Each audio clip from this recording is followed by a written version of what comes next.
I'm very happy to start the post-lunch sessions with a very significant, very critical panel discussion.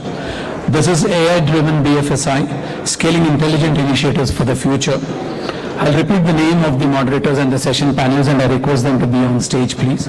I request Ms. Shweta Sehgal, Director Consulting, Banking and Financial Services at Capgemini, to join us. Thank you, Shweta. Dr. Anuradha Bhatia, thank you, ma'am. Head of Technology, India, Standard Chartered Bank. Ms. Arti Dhole, Joint Managing Director, the Cosmos Cooperative Bank. Mr. Mohit Kodnani, welcome, sir. GMIT, Central Bank of India. And Mr. Satyendra Singh, CGM and CTO, Bank of India.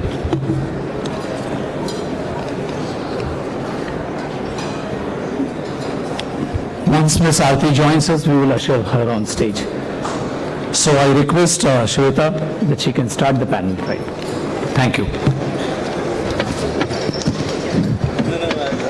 Good afternoon, everyone, and welcome to the session 3, which is a panel discussion on AI-driven BFSI scaling intelligent initiatives for the future. Over the past few years, AI in financial services has moved rapidly from experimentation and POCs to scaling solutions. But the real question lies with most of the BFSI leaders is that not that can we do AI, but how do we scale it more responsibly, repeatedly, and sustainably across all the organization's business lines. With this thought, I would want to start our panel discussion with a esteemed panel that we have. I will just repeat and introduce the panel once again. So we have been joined by Dr. Anuradha Bhatia, Ms. Arti, she's just joining us, Mr. Mohit, and Mr. Satyendra, sir.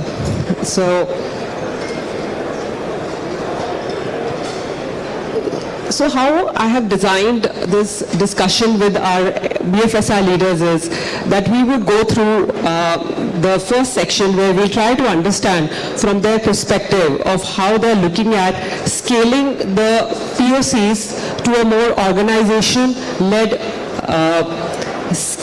scaling of these solutions. And with this, the first question I have is for Anuradha ma'am, that in her opinion, while a bank is designing an operating model which could scale and support generative AI solution, how that operating model should look like? Is it a model related to COE that she's looking at, product aligned squads, or a central AI-driven function in the bank? So what are your views, Anuradha ma'am, on scaling the operating model for an AI solution? Hi, thanks Shweta. I think it's very difficult to bring people onto the room. It's between the lunch and people on phone on their AIs. But let's start with it. I think for any AI model, I come from a generation, if I take you back 30 years, I did my first AI project when I was in BE. So we designed a system for a pharmaceutical company for designing a medicine. And that was just a very productionalized solution because they didn't want it to waste material. And when we designed a system, it was very simple that when it reaches a peak, it should give an alarm so that the pipetting stops. So if I take you down now a journey of 30 years, we are today where we are today. I think let's take a step back and say we heard Rauser speaking and hearing about it, that data is important. So before I think about whether a system needs an AI solution, I think we have to first see whether I need an AI solution for that. Generative AI still is still a long jump for that. AI is still something that I stop at. Can it be automated? Can my Excel do it? Because Excel has become very powerful. Not here to promote Excel, but Excel is more powerful. Because with AI, with all the environmental issues coming up, do I need to burn that much of energy? Now, being a foreign bank, I think the solution or the question you asked me is, do I go for a centralized solution? Yeah. The answer is yes. I'm a global bank. We are a global bank. And in a bank, if a country has implemented a solution, why not adopt it? But when I say adapt it, it's not that I just pick and deploy it as is, because for India, it is very important for us to look at the regulatory landscape. Our data should not be going out of the boundaries of country if it is a PII data there. So a lot of things, but yes, we usually follow a centralized model where a country or a POC that is done in a country, we take that as learnings, then model it according to what India needs it, and then go forward to it. Because always having a standalone application may not be that helpful, because lesson learned and adapted are always very important. So that is how we take it forward. But for any AI solution, we first think about it whether it needs an AI solution or not, and then go ahead and take it. I think that's very interesting. So first we understand that whether we need AI solution or not before looking at scaling it. At this point, I would also want views from Satyendra sir in terms of when in Bank of India, when he's actually looking at scaling a POC, what are some of the elements that are extremely important and non-negotiable when he's looking at scaling those use cases? Is it a build or buy that he's looking at? And also in terms of how does he make sure that different business lines and their requirements in terms of generative AI is also being taken care of when they are looking at scaling the solutions? Thank you, Shweta, for having me. Yes, we are a large bank, public sector bank in Indian banking industry. And we have started our AI journey some 2 years back. And when we started, yes, we were, and everyone were experimenting with the POC. We are very mindful what will be the measurable benefit what we are going to draw when I am rolling this POC national-wide. We are international bank. On sale, we have overseas, 42 branches are there. So a lot of regulatory compliances, a lot of diversified business, a lot of diversified customer behaviors we were dealing with. And POC sometimes doesn't give me the true picture. It is very localized and very isolation kind of thing. So we were mindful of that. When we started our journey 2 years back, and then we thought we need our centralized data base, which is now our data lake and data warehousing.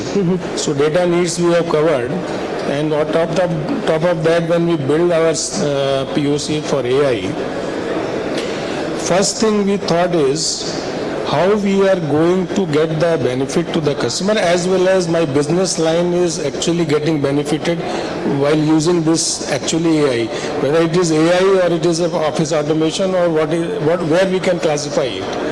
And when we did it now at present, we have got 52, 53 use cases, and it is across the spectrum. It is touching my customer touch points, it is touching my compliance and audit, it is helping us in underwriting. And we have started extensively using it in underwriting for last 1.5 years, 1 year. So POC, when we were putting it on national wide, we were very mindful of these facts. The non-negotiable 2-3 things we were kept in mind is, first, whether it is really required to be rolled national wide, or it is very localized, we don't need. And second part is how we are designing that. What will be the final outcome of that? Whether business is really will get impacted with this.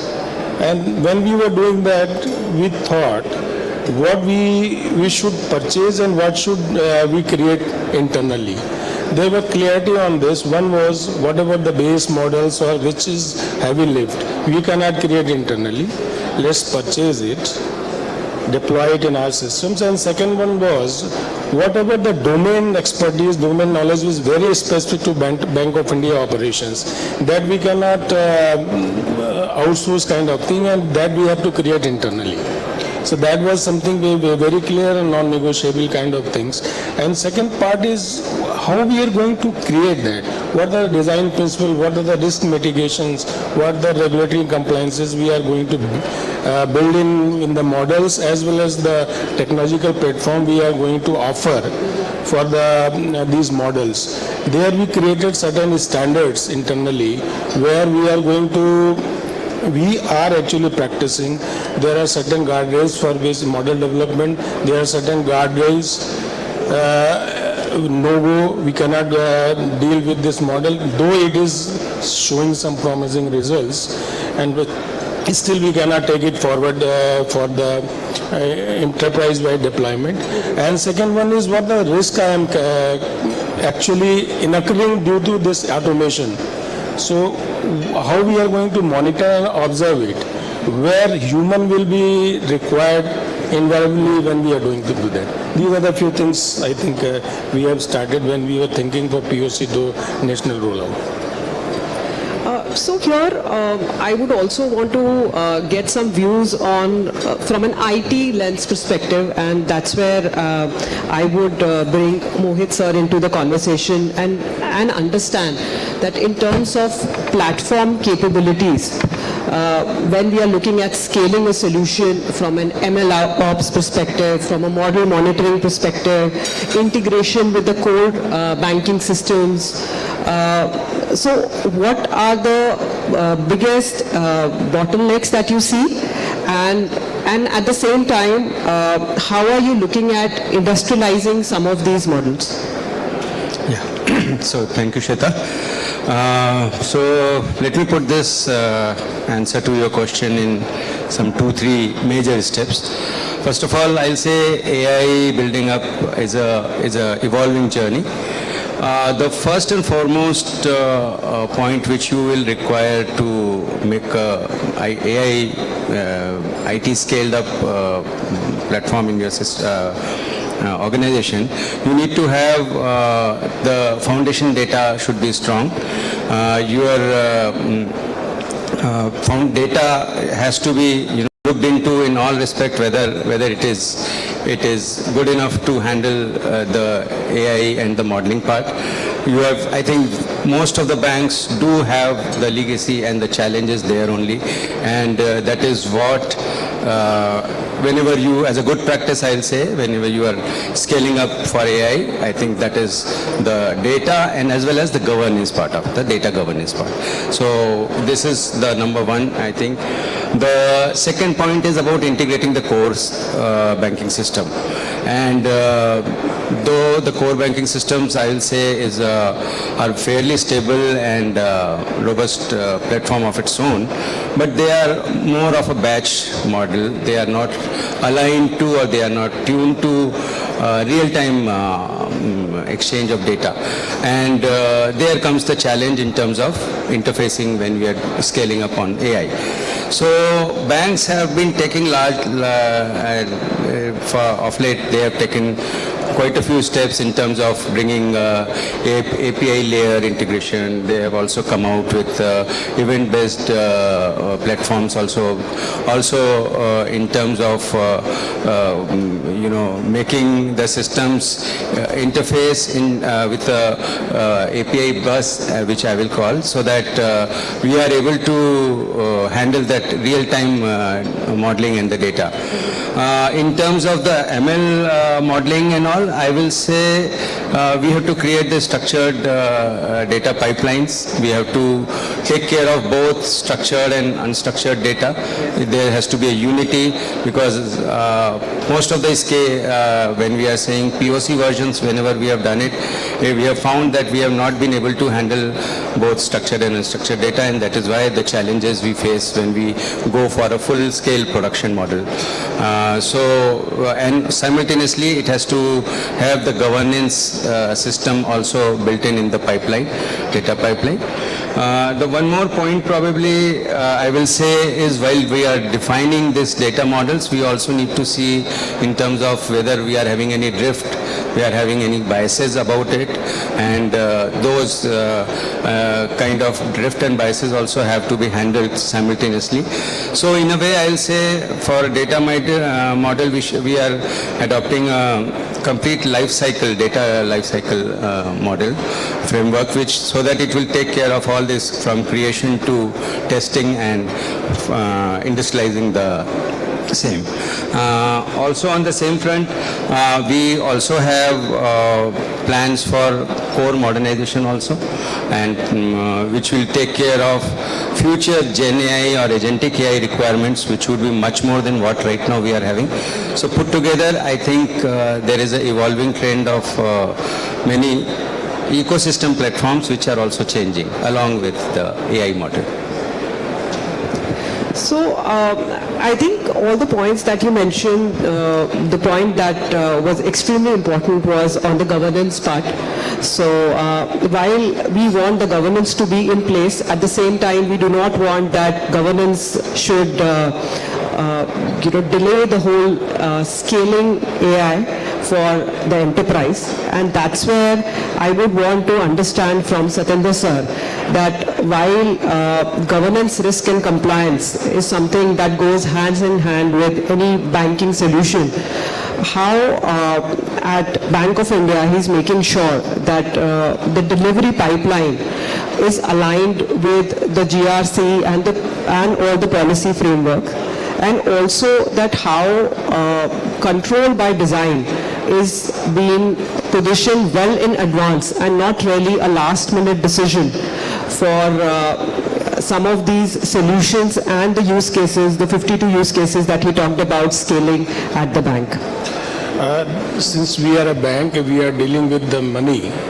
So compliance and governance is a very paramount for us. This is a trust we have to ensure. Since AI deployment, it has to follow the same principles through which we are developing other things in core, in CBS systems, and by large in our core banking ecosystems. So we have followed that same principle. It has to be secure by design. For AI, we cannot think at the end of the development cycle, we will assess its security or compliance posture, and again we have to go to drawing board. So we are very mindful of that. We understood this concept very well. When we take up a model for, say, creation, the first thing we assess is what is the risk associated with this. We actually bifurcate into two parts. One is what are the technical things we need to do, and what are the for what we are creating these models. So these are business requirement or compliance requirement, or we want to enhance certain capabilities in certain fields. So we segregate these two things and attend these two things in a different way. So we first understand the risk, what are the risks associated with this. The teams sit and find out how we are then going to create this model, and what are the limitations we are going to face in terms of data, in terms of verifiable sources through which we are collecting the data. We have an operational data lake, so we have a capability of getting structured, semi-structured, unstructured data. And we are using object storage, and we know we can handle those things. So per se data, taking of data is not a challenge, but the quality of data, since we are a very large and old bank, so that challenge remains there. But when we conceptualize the model, the development of the model, first we take these two things, and then we discuss with our functional teams and business team which really want to do that. What is the anticipated outcome they are expecting? So the concept phase, we take a lot of time and bring the guardrails. So that it is not wild kind of thing. We need this. In AI, somehow the user requirement is like that. They want that system will become so intelligent it will do everything. Right. and it will take care of all exceptions, take care of our negatives. So that we very at the initial stage clarify and bring the guardrails there. Then how we are going to validate those models? When I have created the model covering all the risk and all. So validation of those models statistically as well as the good principles of validations. We enforce not just it is giving me the correct result, it is giving me the correct result with correct framework. Right. So that we, at the time of the creation of those models, we take that part also in our design principle. And then comes the technology. Technology, we already have an environment and technical platform available with us. Then what to be accessed, how to be accessed, what the guardrails, how its auditability will come in picture, how explainability will come in the picture when model is created. And since it is a regulatory compliance is also associated with it. So if something is really required to satisfy our regulators, and we have since presence in all overseas, 14 overseas centers, and these are developed economies, so those regulators have also their requirements. So those kind of auditing and logging has to be in the system. And we have created a central ROC, that is our observability is centrally monitored.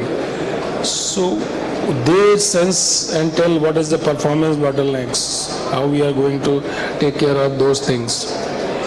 And end of day, if everything goes right, then it is deployed. If any of the things goes wrong, then there is acceptable tolerance level which as a committee takes care of that.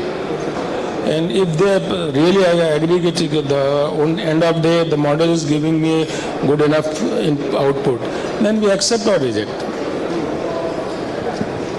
I think very insightful, and Satyendra sir also talked about that how it's important that governance is not just helping us scale, but also help us track and look upon that while we are scaling, we do not make the bad decisions that we are looking at.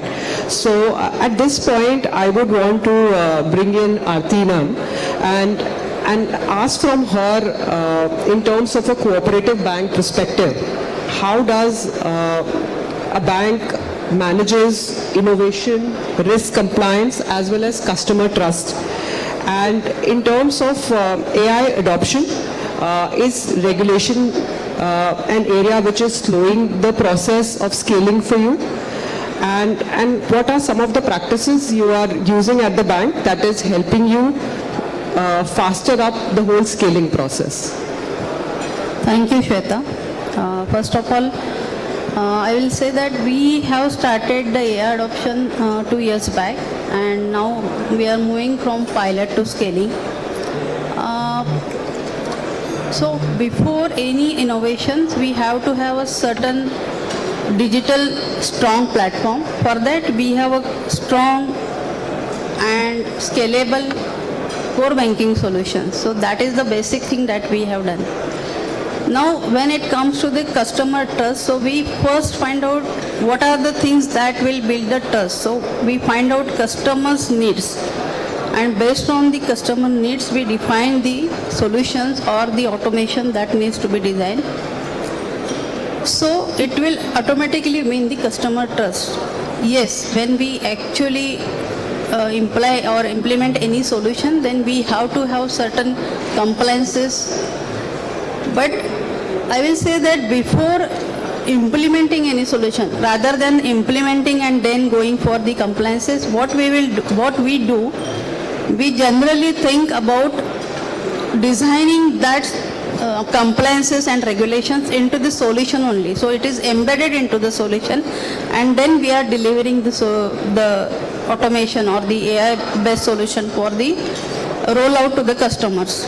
This will definitely help us to reduce the timeline that will be that might delay because of the governance and the regulations part of it. So this is the model which we are generally adopting. after a solution has been rolled out, we do the sandboxing kind of environment. We roll out it in the sandboxing kind of environment, validate that use cases, and then any kind of a security compliances needed that are being developed and implemented or is been incorporated in the solution. But before making that solution available to customer, we make sure that their data is safe. Data surakshit hai bhai, because the customer actually want that my money and my data is safe with the bank end. So this is somehow we are following the solution specific methodology. You come to the part of constraint. So constraint, yeah, definitely there is a constraint. As a bank, we have constraint like data readiness, data quality, and again change management. And last is not least, but the business, the alignment of the processes with the businesses. Though these are the apparently looking challenges, but another challenge which we face with the people is that we have to take the people along with the journey, digital journey, that we have to change that mindset so that they will be confident enough to take that AI adoption and scale it.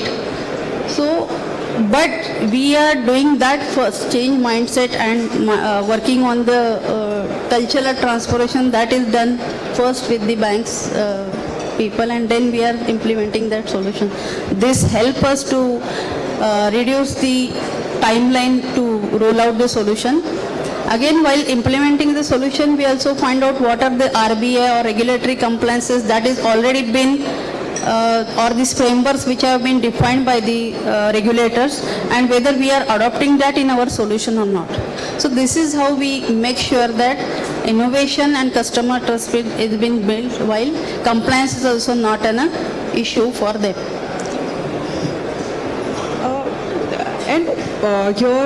I think I have a question for you, Anuradha ma'am, in terms of, the whole model life cycle governance. Satyendra sir did talk about it, that how is he implementing the same in the bank. I want to understand that what are the model risk and explainability is something that you look upon in any GenAI solution when you are scaling it, and also the regular issues that are there in any scaling solutions, which are typically hallucination, drift. So how do you make sure that there are checkpoints and controls in these scaling solutions, and how do you make sure that these are production ready? I think before I take on the hallucination on the model development, I don't know, all the phones on in this conference room. Tomorrow if you ask a question, how many of you will get the answer because your phones are listening to you? And whatever you ask, the hallucinations will be whatever we have spoken. They will take it some connection from Google or from anywhere and give you the answer. Absolutely. So I think the important will be, before I look at any data or we look at hallucinations or you look at your phone tomorrow morning or today evening, is your knowledge about that particular context.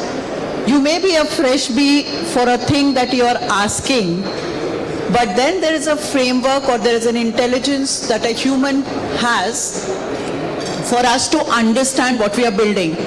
So when we talk about any use case of model development, Shweta, so we have this whole team which works on model development, model risk.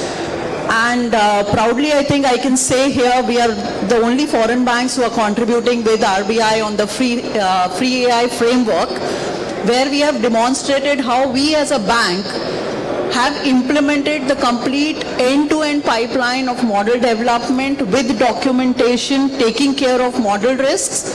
And if a particular algorithm is chosen after the data is inputted, it's not that only one data is one particular model. If I can just name it, let's say random forest, which comes a very easy kill for any model development, is all the checkpoints with transparency, with explainability on how and why that particular model was chosen, Also the attributes which are maybe a false positive, false negative, what is the weight attached to each attribute. So we have that whole pipeline built in inside. And with governance framework, because taking care of, I think, the regulation that we have in country, we make sure that it is implemented end to end. Now when one particular use case is developed for the country, it is taken as a sample and moved to another country. And then that team helps to build it for that particular country. Taking care of our customers, clients, I think trust is more important. And second thing that I want to add here is, as I told, hallucination is going to be there and it's going to stay.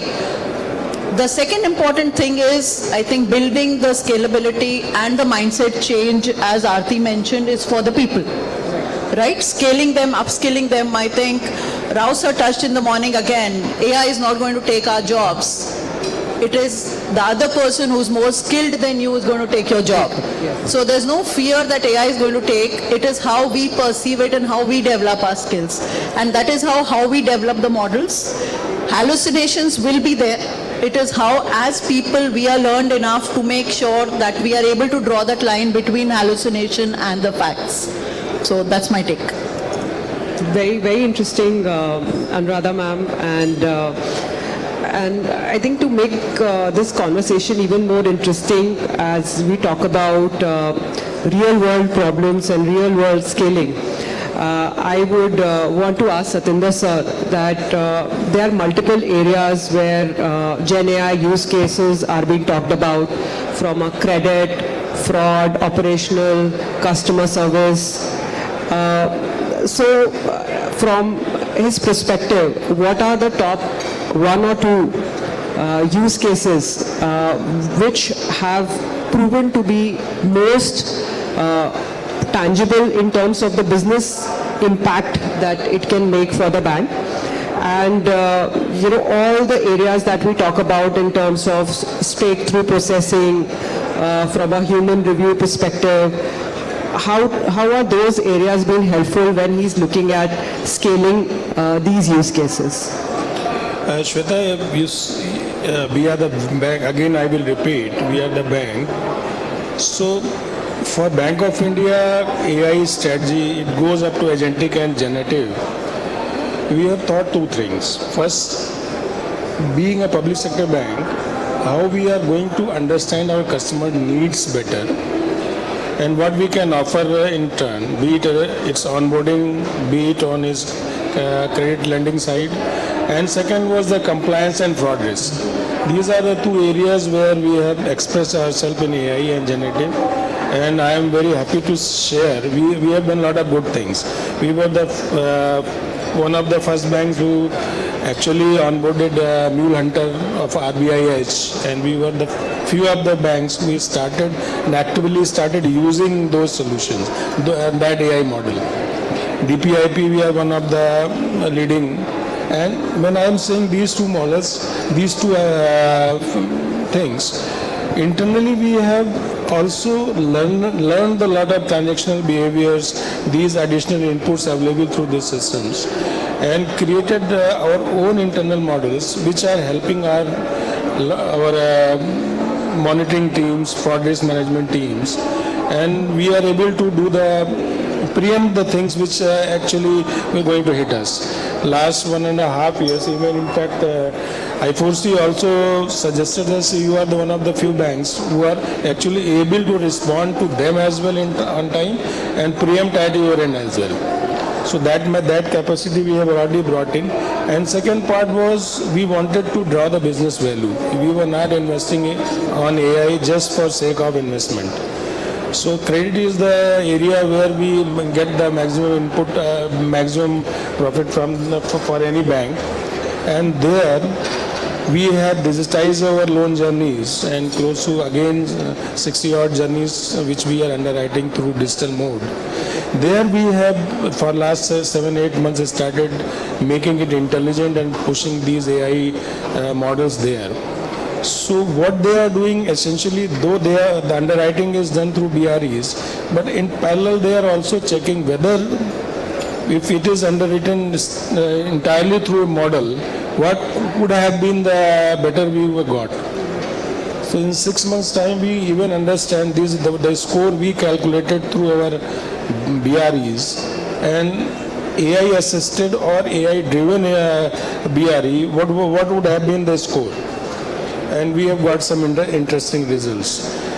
Primarily this is happening because we have started to understand the customer behavior of us in geographies, in certain areas, in certain segments. So that intelligence we have started actually using our underwriting, and in the last 1.5 years, what actual delinquencies have written through these BREs has came down. So it has impacted our underwriting, and we have started reaping the benefit of AI. These are the two prime areas where we are working, and we have moved a bit in those areas. Forward with these two Yeah. areas. Yes. Okay.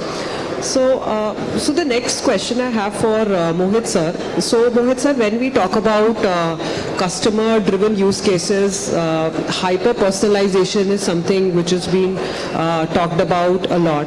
And considering in India, where we have high volume environment, how do you think personalization could be made real while we are looking at scaling these AI solutions?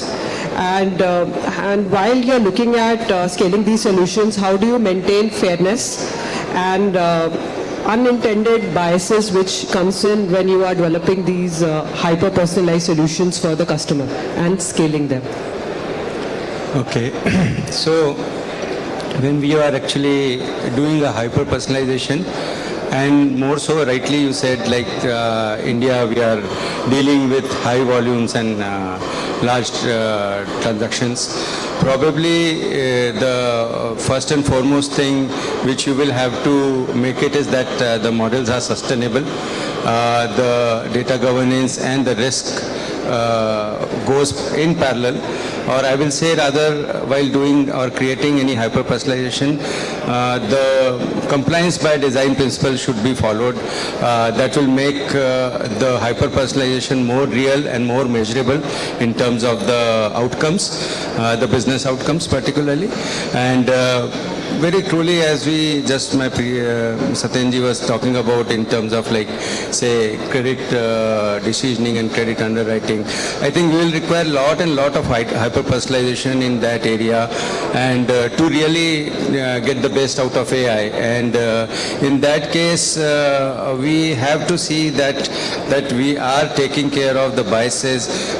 To be very fair, I think the free AI policy by RBI does take care of all those principles and the 6 pillars.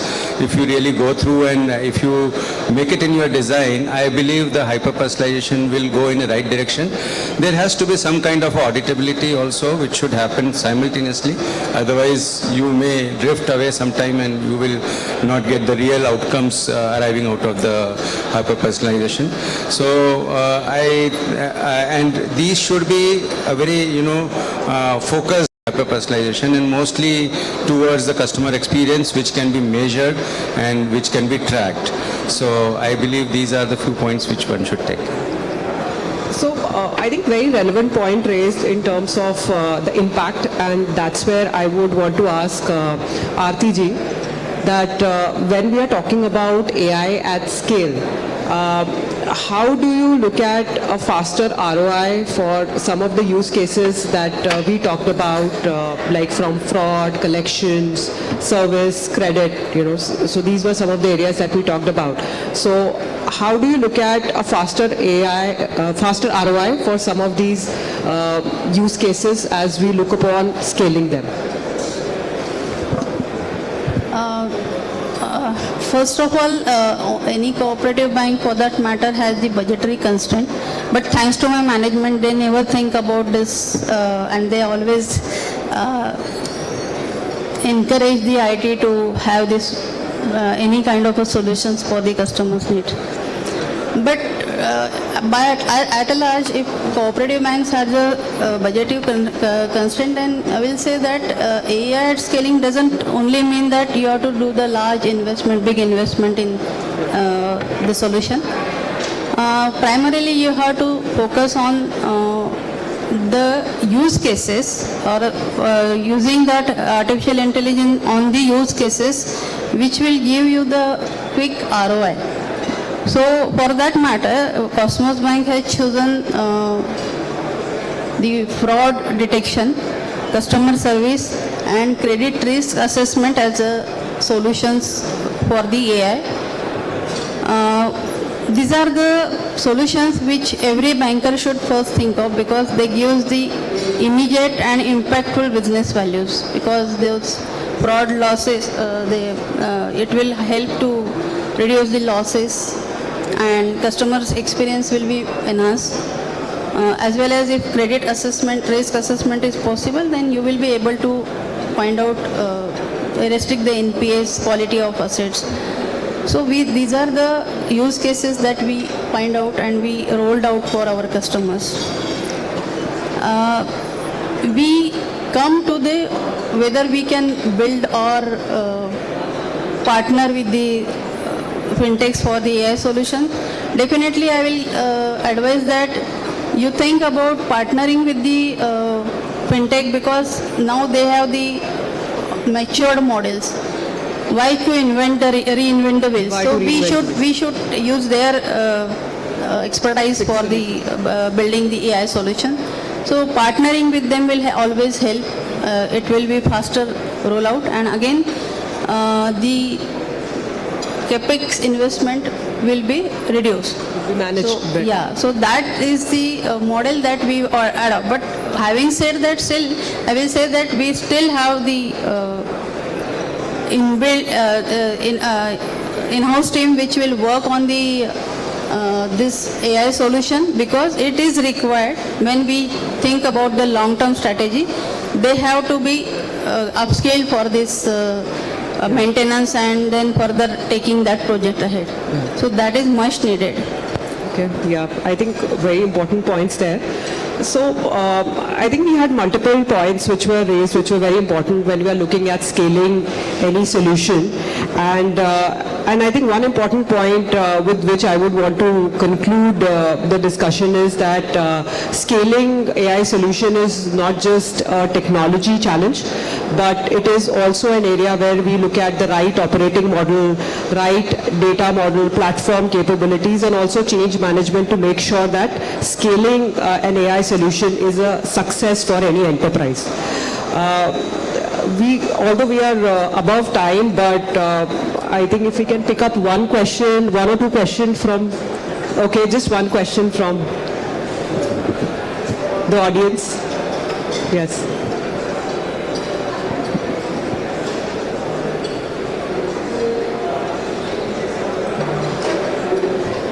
Thank you so much. Good afternoon. My name is Gautam Goradia. I am the founder of a Made in India, very proudly Made in India platform, which allows banks, and something that I didn't hear in this very interesting conversation, banks to audit the darkest data that banks are carrying with themselves but not using. And that data is the video data that comes from your cameras, but they are not being used. I liked Dr. Bhatia, what you said, that do you need AI at all? Very important. And I would request you to rethink about the definition of AI, because the word artificial is artificial. We should have augmented intelligence, which is something that IBM has also accepted. So, have banks thought of, and as CTOs, you have a nightmare of managing video data which is so heavy in nature. How do you make that light? And today there is no way that, or no scientific reason why RBI says you got to manage your data for 90 days, and then just because it's your locker, you should store it for 180 days. My question is, why not 181 days? Why not 179 days? What is the science behind it? Yeah? How are you making use of this data? And one last thing, has anybody thought about auditing the CCTV footage as a daily SOP? Or are you all waiting for something to go wrong and then look at this? Because this is rich visual information that becomes your site-specific relevant data for AI training models, if at all you require AI. Thank you for the question. So I request anybody from the panel to pick up the question. Okay, I'll take this question. I may not be able to fully answer your question because yes, It's a very long question. and it's definitely a challenge for the banks. I'll admit that. But on the same front, I think we are creating. First of all, I think all big banks have the data lake house now.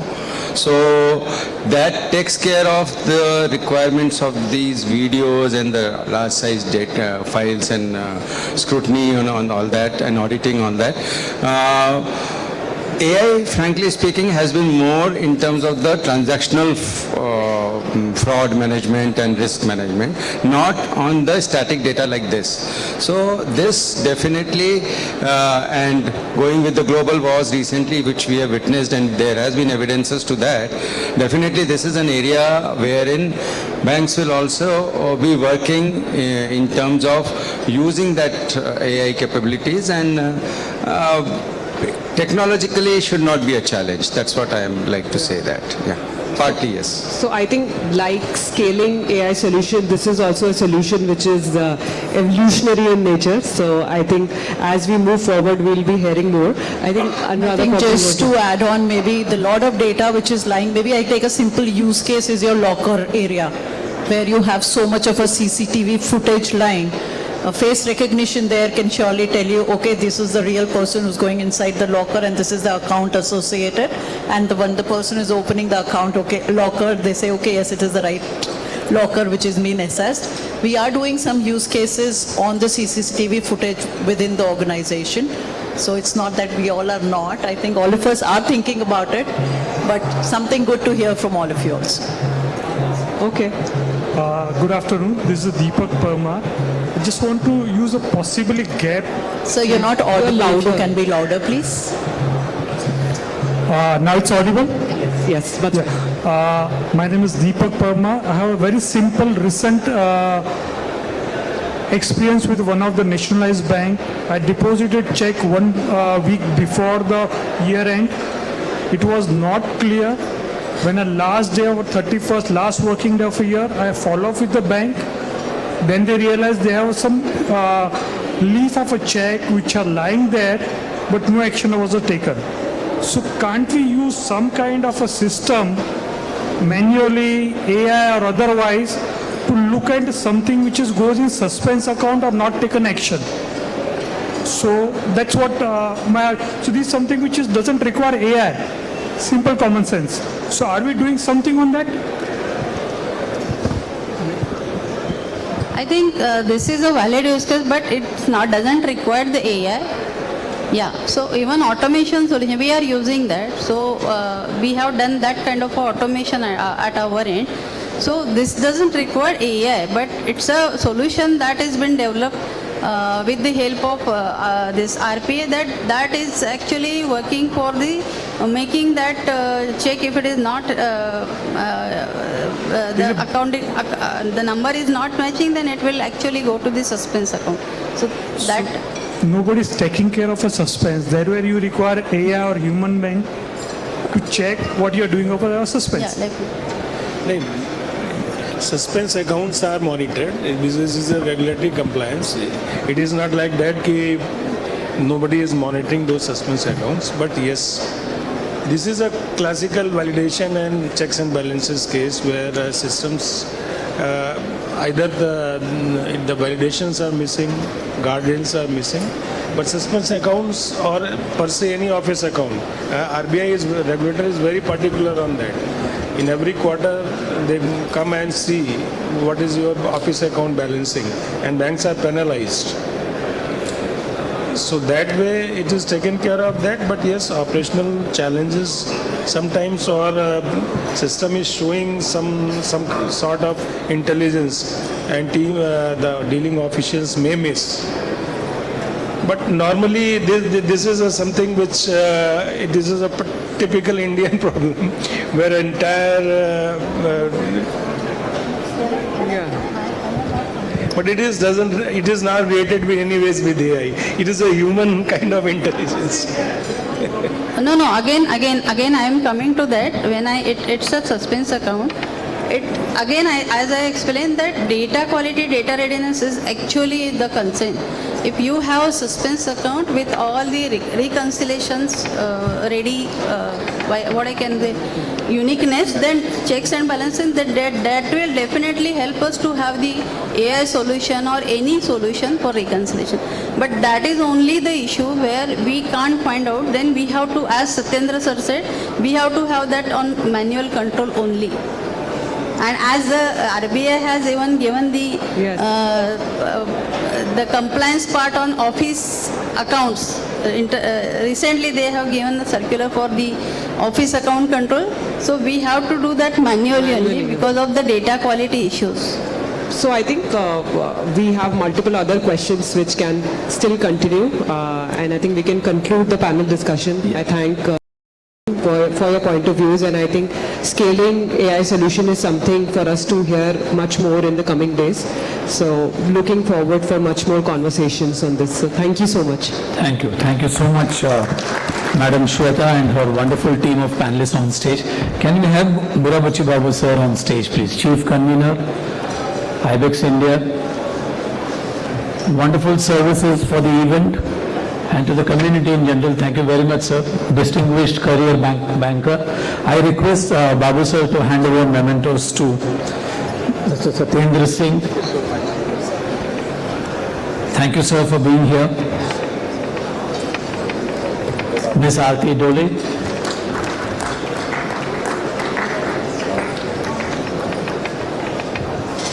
Thank you, ma'am.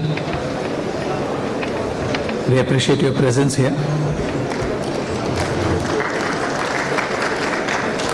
A token of appreciation to Mohit sir. Mohit sir, thank you very much. Thank you so much, sir.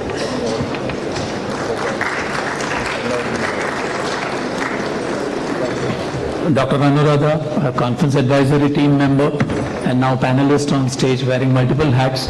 Thank you, ma'am. Thanks a lot. Your thanks for taking this. Thank you so much. And a memento to Madam Shweta Sehgal. Thank you, Shweta. Capgemini or Capgemini. What's correct, Gaurav? Capgemini. Okay, Capgemini. Thank you, Shweta, and the wonderful team on board. Can we have a photo session, please?